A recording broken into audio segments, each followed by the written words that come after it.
propagation through time in LSTM. These are input, these are weights, multiplication here, processing some activation function in the hidden layer, then again process. These three parts are called short terminal. Then it will connect it to with each other. It will create long short terminal. Okay. And either in the final different output layer, okay, we are providing different text for a. If it is a one line, it is a second line. This is the third line, third sentence. The whole sentence will be connected, provided as a whole text.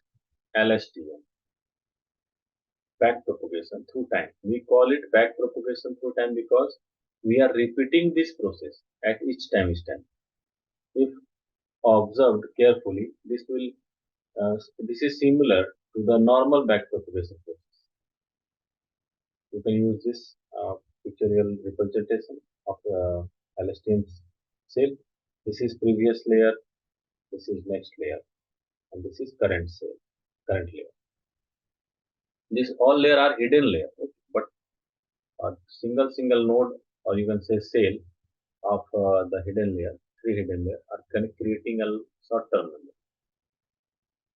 which is connected through forward and backward pass. So data are again provided. The user will say that this is not correct.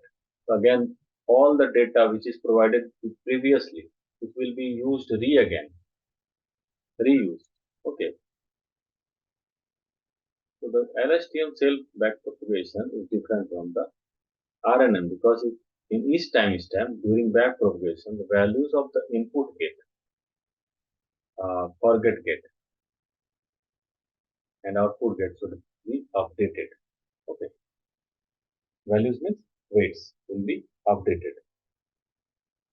So which word is important, which is not important, we have to making some combination.